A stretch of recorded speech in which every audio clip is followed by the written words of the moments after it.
Many high school seniors are nearing the point in their college selection process where they've narrowed down their choices and they're making some steps towards college enrollment.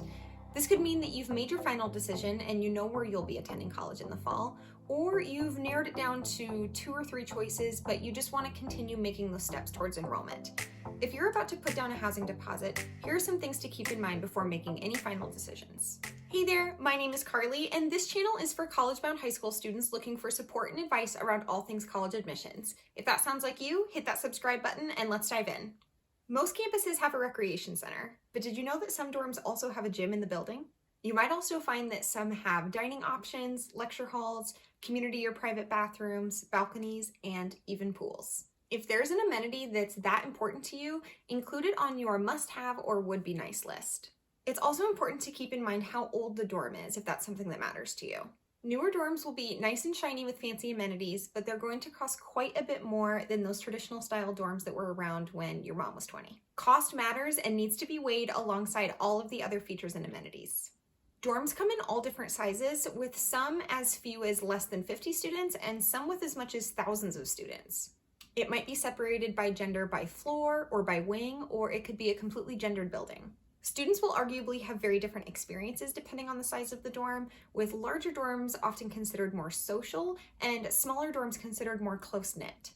Some schools have single rooms, double rooms, triple rooms, and or quad rooms, and some have bathrooms that are shared amongst the entire wing, known as community bathrooms, and others have bathrooms that are shared just with 2 rooms that connect, like a suite-style bathroom.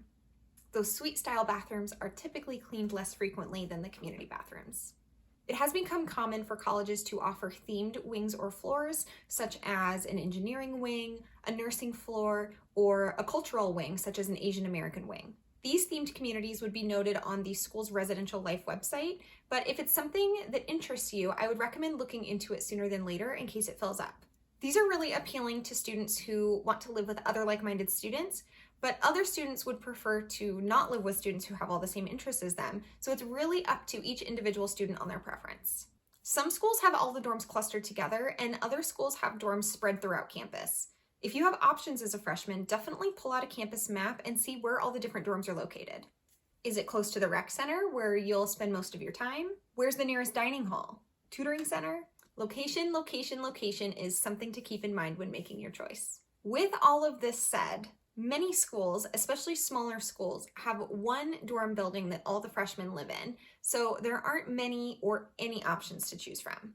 Having all the freshmen live together in one dorm is honestly a pretty incredible experience, and it's a great opportunity for growth, friendship, and camaraderie, so don't consider this a bad thing by any means. After all, it is one less decision you have to make. Choosing a dorm is just a small part of the college admissions and enrollment process, but it is one that will affect your entire first-year experience. I highly recommend walking around the campus and checking out even just the exterior of the buildings if you're able to be on campus safely and while COVID restrictions are in place, or checking out virtual dorm tours online.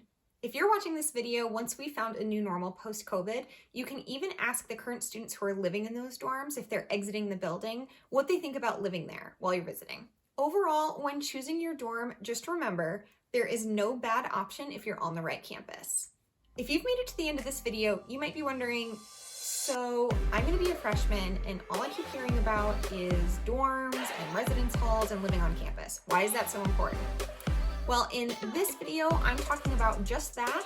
I'm gonna be detailing all about why I think it is super important for all freshmen to live on campus if they are able to do so. Click that video and I will see you over there.